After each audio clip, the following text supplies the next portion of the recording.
Right, members, thanks for your attendance to this meeting of the Standards Committee. Leslie, would it be possible just to formally advise us of any apologies, please? We have apologies from Councillor Armstrong and Parish Councillor Gregg. Thank you. What I'd like to do now is, just for the sake of record, I need you to indicate your presence. So when I call your name, I'd like you to unmute and tell me that you are present, strange as it may seem. So if I start with Councillor Dungworth, please. We have apologies from Present. Armstrong. Thank you. And Parish Councillor Gregg. Sorry, Chairman. Someone seems to have the live feed going on in the background, which is interfering with the live meeting. Could you check and see if you've got the live feed running on your computers, please? Also, Chair, lots of people have got their mics on when they're not speaking, and that leads to interference. So if you could remind people to turn their mics off. Thank you, Councillor. As per Councillor Dungworth's information, could you please remain on mute until requested, please?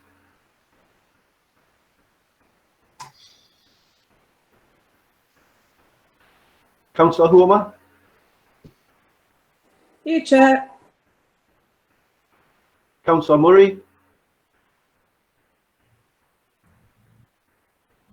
Present. Yeah, and then could you mute, please, Councillor?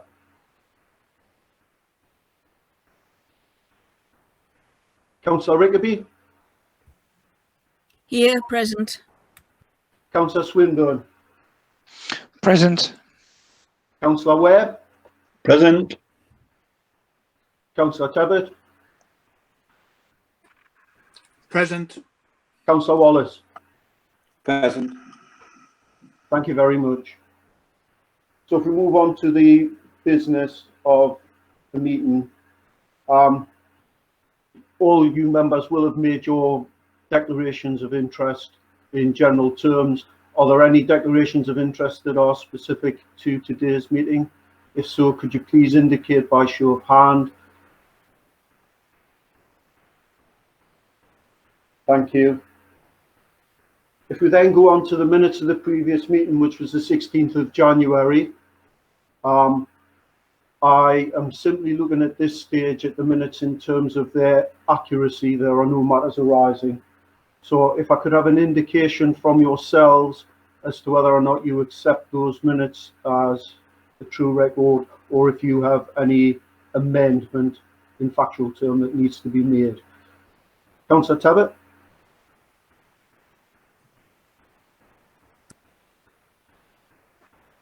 I'm okay. Councillor Homer? Fine, thank you. Can I just comment? I am on an iPad and I don't think I'm using my phone, but I'm using the phone for the agenda and the minutes. Well, the mute's been working, so that's fine. Councillor Swinburne? I wasn't present, so I can't comment on the minutes, sorry. Thank you. Councillor Wallace? I wasn't present either, Chair, so no comment. Councillor Webb? Yeah, I wasn't at the meeting, I don't think, so couldn't comment. Yeah. Councillor Rickaby? Accept as written. Councillor Dungworth? Agreed. And Councillor Murray? No, everything all right? Thank you. If we move on to the fourth item of the agenda, which is the report of the monitoring officer in relation to an application for dispensation. Liam, do you want to come in and just advise members in relation to the report, please? Yes, Chairman, thank you. I can do that. Members have before them, as they did at the last meeting, an application from Councillor Jeff Watson in relation to his wish to have a dispensation granted in respect of his non-executive directorship of the Border to Coast Pensions Partnership Limited. The reason for the asking for the dispensation is to allow him to participate fully as a member of the Council's Pension Fund panel, as a member of Council, and also most recently as a member of the Tyne and Wear Pension Fund Committee following the merger of the Northumberland Pension Fund and the Tyne and Wear Pension Fund. I believe that his first scheduled meeting of that Pension Fund Committee is tomorrow, which is the reason for this meeting being scheduled today, so that if the dispensation were to be granted, that would enable him to participate fully in that meeting tomorrow.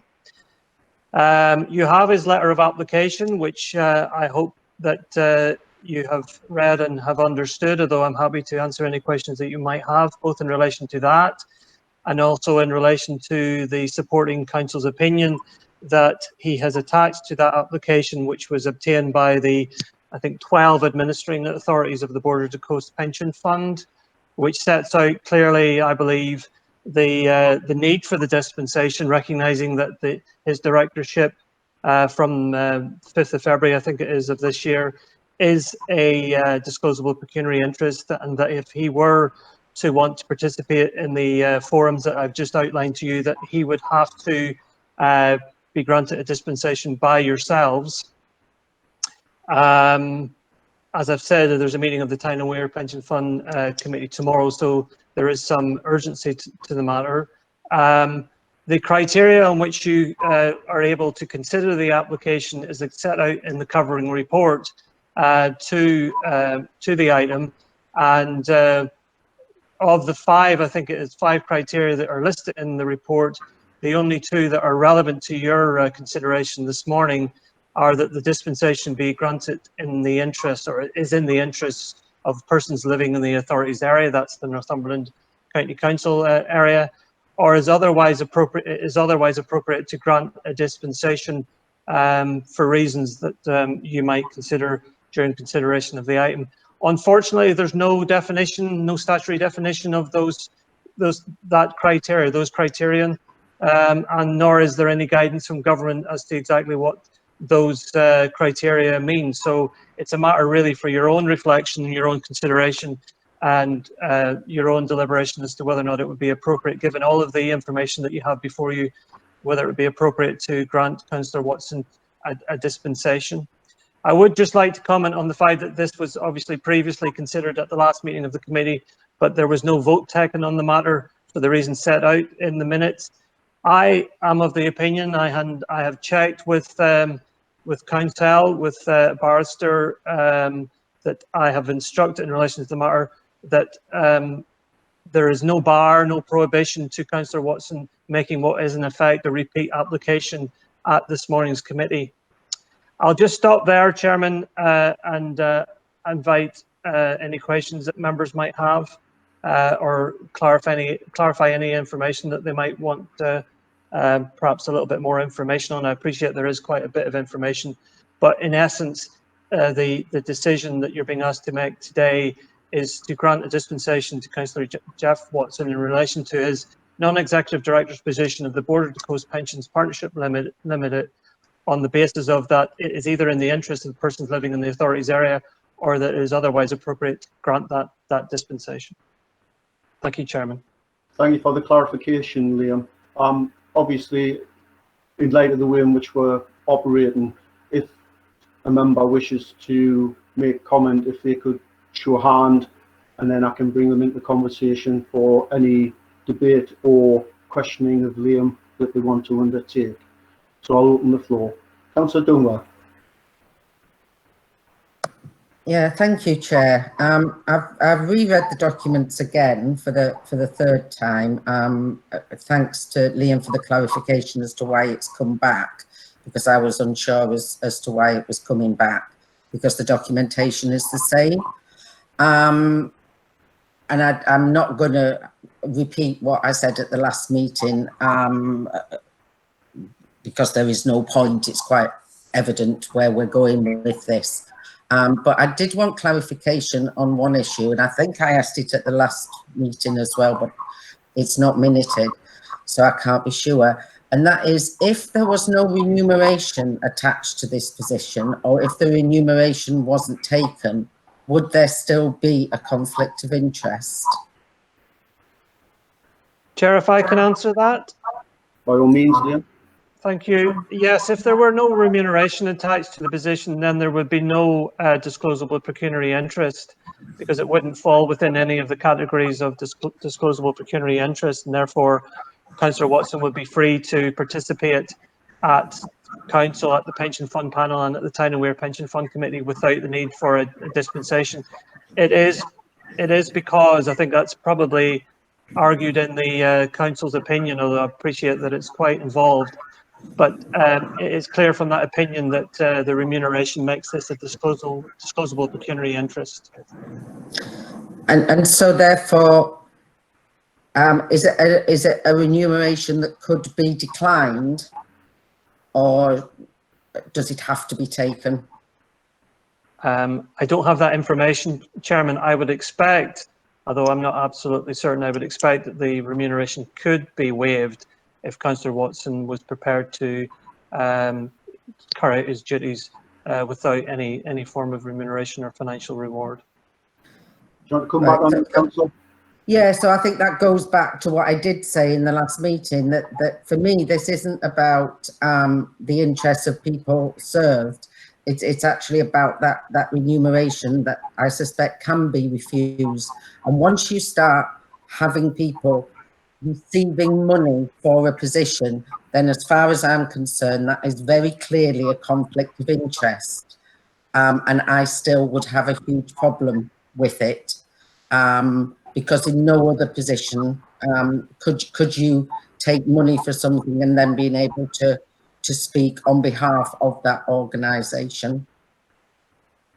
Do you want to come back on that, Liam? Well, all I would say is that the criteria to grant a dispensation in the circumstances you're being asked to grant is there.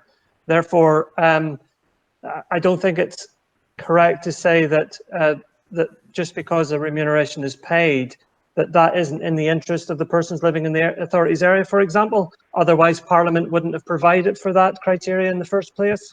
So I think there's a danger of conflating the two issues. I think you have to separate out the fact that there is remuneration, and then you have to conclude, and Councillor Duntworth's argument might be persuasive, but you have to conclude that on balance, whether or not it's in the interests of the persons living in the authority's area that dispensation be granted. But the mere fact that remuneration is paid, I don't think is sufficient for that not to be in the interest of the persons living in the authority's area. Otherwise, that criteria would not be available to Councillor Watson, which it quite clearly is.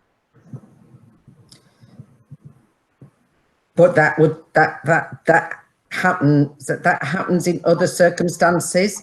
But people, I would suggest, don't have counsel to actually suggest to them that they apply for dispensation for it. So I still have a huge problem with this, in that there is a position that is being paid a remuneration, and we're asking for dispensation based on that, because if that wasn't there, then the other issues wouldn't stand. So I still have a big problem. I'm sorry. Liam, do you have further comment? I don't think so, Chairman. I would just say that, I mean, anything I would say would just reiterate the points I've already made. There is a remuneration. If Councillor Watson wants to participate in those forums, he needs the benefit of a dispensation. He's quite properly and correctly applied for dispensation, and it's perfect. You're perfectly entitled, if you are persuaded by the broader issues involved in whether or not it's in the interest of persons living in the authority's area, or is otherwise appropriate to grant a dispensation. You're entitled, if you're persuaded by that either of those criteria are satisfied, you're entitled to grant a dispensation. Thank you, Liam. Andrew. Got your car. I don't think I want to repeat what I said last time. Obviously, I was a member of the pensions panel when I was a county councillor. I think there's the need for people with great experience and understanding of pensions, particularly given the volatility of the markets now following with coronavirus, that Councillor Watson is by far the most experienced and knowledgeable. And I think the issue of money to stop him representing the county council, particularly as we've now merged with Tyne and Wear, would be a very negative position for Northumberland County Council and the people who live in it. But I understand what Councillor Dungworth is saying. What puzzles me a bit is there are a number of other activities where county councillors participate on behalf of the county council and they get funding. None of those have ever needed to ask for a dispensation. So I'm a bit puzzled by that, but I still believe my view is that this is a very appropriate application. Liam, do you want to come back? Just on the point of that Councillor Tebbit raises about other positions being, I think you used the word funded. I'm not aware of any of those positions. If a member is merely receiving expenses that they have reasonably incurred, then that would not be remuneration sufficient to merit or to justify a disclosable pecuniary interest being created. So that's the only advice I can give you in relation to that particular issue. Thanks, Liam. Councillor Homer. Thank you, Chair. Obviously, I wasn't at the last meeting, and it's quite a difficult situation, this really. I think on balance, I actually can't think of many people who I would be happy operating on the pension, with pensions and so on.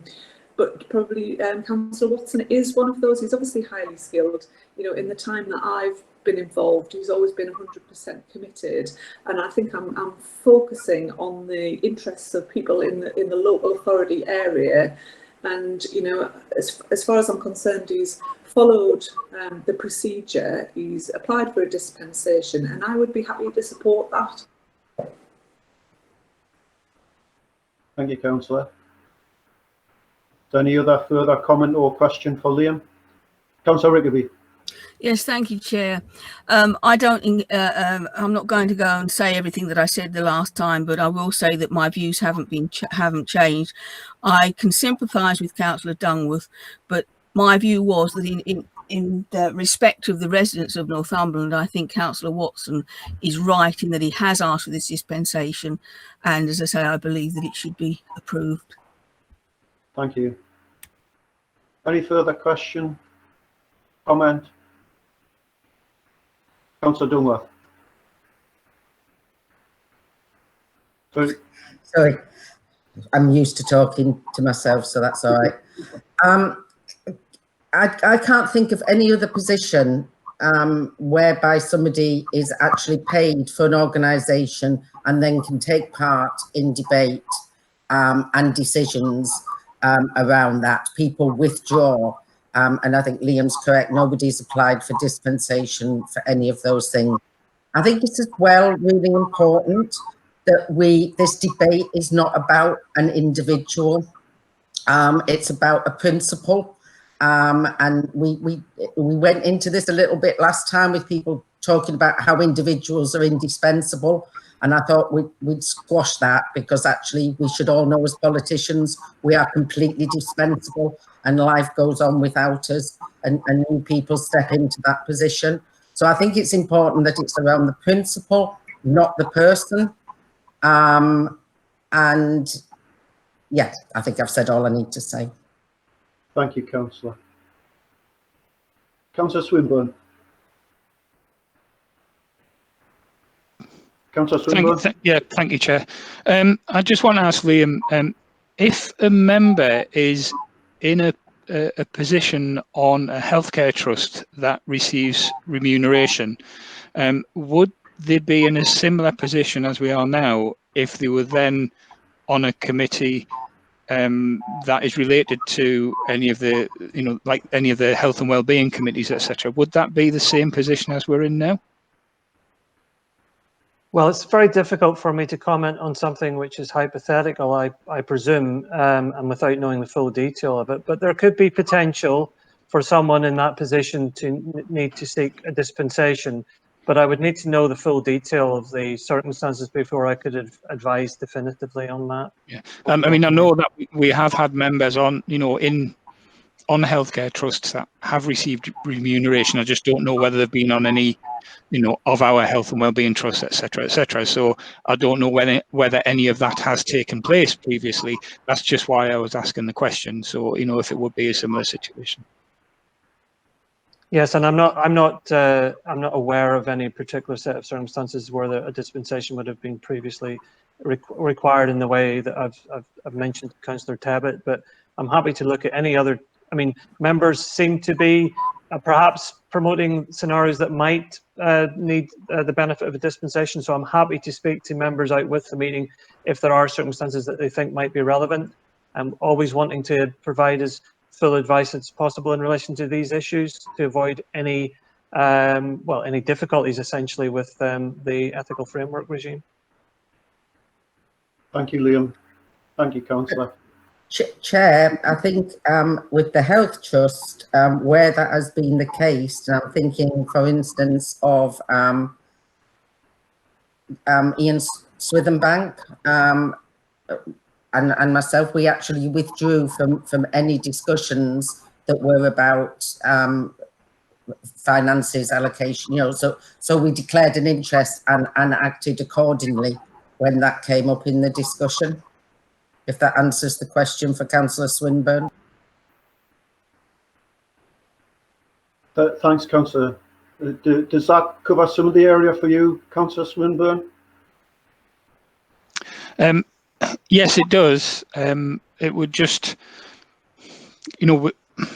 when you're going into the meetings, like when Jeff's going into these meetings, Councillor Watson, if it's a discussion like about pensions, he's made the proviso that he's doing this in advance because it's always going to be about pensions. So he's doing that dispensation in advance of things. So I think he's taking the correct course of action in this case. And that's where I stand on this, that he's doing things in advance. It's always going to be about pensions. So he's taking the correct course of action in this case. Thank you, Councillor. Councillor Homer.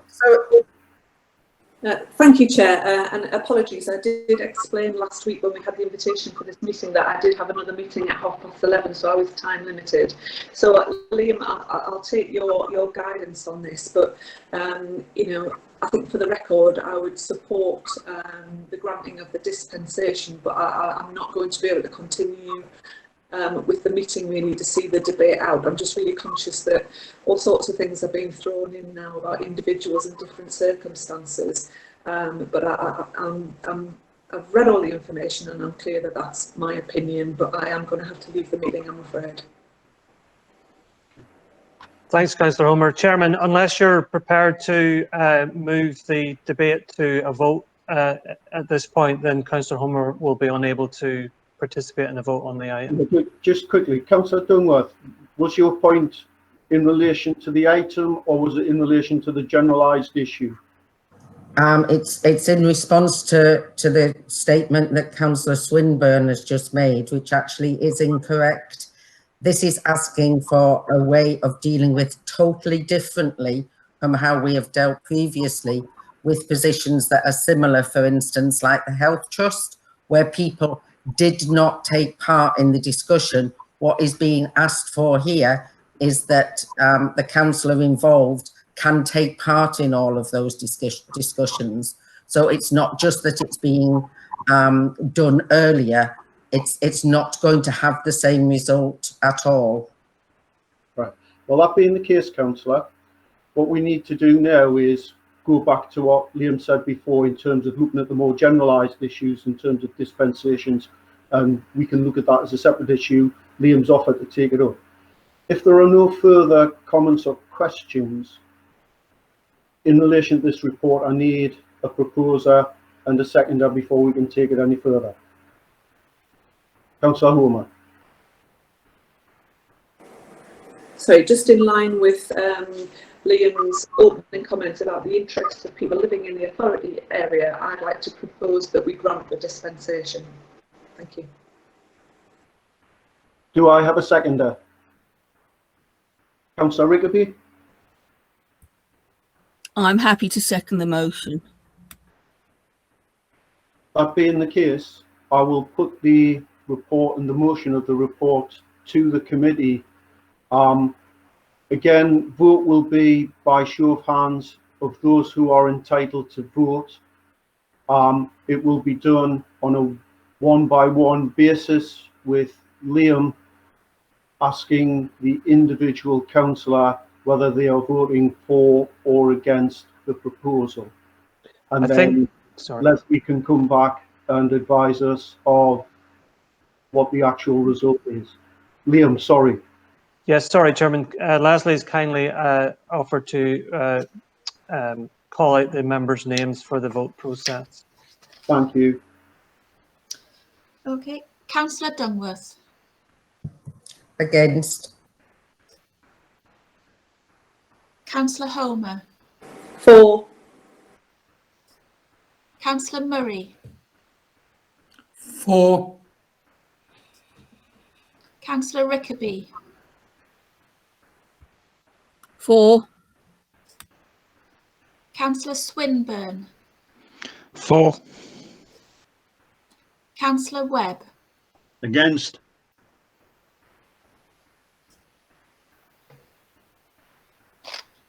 And that leaves the chair. The chair doesn't have a vote. Right, sorry. Okay, there are 4 members voting for and 2 against. I concur. That being the case, the motion has been carried and the dispensation will be allowed by the Standards Committee.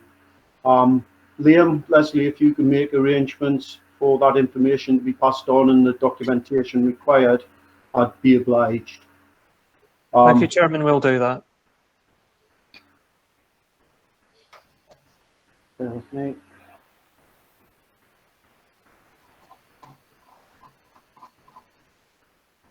Councillor Dungworth.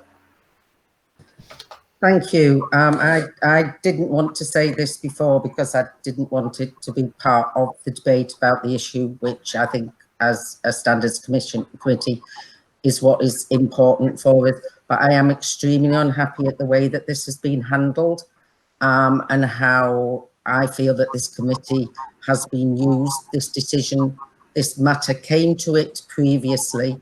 It has come back to it, and I will sort of accept the reasons for that. But it feels to me a bit like gerrymandering. And when a member said that they needed to leave, we were quickly pushed towards a vote on this issue at a time when we are struggling to conduct council business remotely, when all kinds of what I think are really important scrutiny meetings are being cancelled. I am really not happy about this committee conducting its business in this way. Liam, do you want to come back in relation to that in terms of a position? Chairman, I think I did provide you with advice that if Councillor Homer, for example, in relation to her having to leave the meeting at half past, that unless you were prepared to move the item to a vote, that Councillor Homer wouldn't be able to participate in that vote. I think you then took the view that you could move the item to a vote. I have to confess I didn't hear from anyone who had a contrary argument to that. I would still believe that what I asked was, did anybody have any further comment or question? But I'll stand to be corrected on that. I'm sure you did, Chairman. I may have misremembered, but I didn't hear any particular dissent at that point. The report is very full. I think there's a lot of information there which sets out clearly the basis on which the fact that a dispensation is needed, the basis on which that dispensation could be granted by the committee. It dealt with the issue of whether or not the application could be repeated in the way that it has been, and I think that's been accepted. And there is, in my view and in the view of the barrister with whom I consulted, no prohibition on that. A member could effectively return time after time, whether the committee likes it or not, or whether I like it or not, could return time after time for consideration, fresh consideration of an application for a dispensation. That's the way Parliament have provided for in the Localism Act and the secondary legislation, and there's nothing that you or I, you as a committee or I as a monitoring officer can prevent that from happening. So that's, I don't accept that the matter was done in a rushed manner or that it was done in an unfair manner. I accept that members had different opinions as to the merits of the application, and they're perfectly entitled to hold those. But I don't believe that the way in which the meeting was conducted by yourself was in any way unfair or unreasonable. But I accept and recognise Councillor Dungworth's points on that. Well, I think that Councillor Dungworth accepted the reasoning behind the matter coming back to committee. There may be contention there, but I think she accepted that factor. I think the issue is in relation to how she believes that this meeting is being conducted. My question then is, what is Councillor Dungworth's recourse in relation to any actions that I have undertaken or any failure on my part? Chair, I'm not actually saying, I am not saying that you were wrong in doing what you did, but I think the meeting was, I think when Councillor Holmer made that statement, then that quickly became what needed to happen, was that vote needed to happen before Councillor Holmer left. And there was a clear direction that any further discussion was general and would be dealt with elsewhere.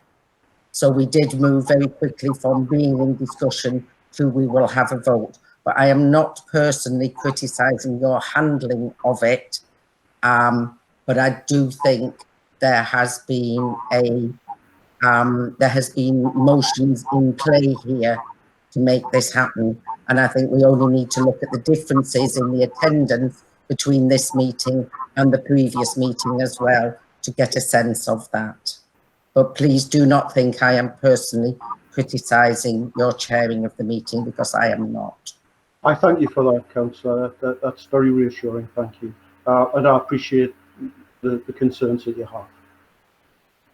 If I can move on, business, thank you. The next item would be matters of urgency, any urgent business. I haven't had any reported to me. Liam or Leslie, have you had any items brought to your attention for urgent consideration? For me, Chairman, not for urgent consideration, but I did receive an email yesterday advising me that the Model Code of Conduct is now open for consultation and has been since Monday of this week, I believe.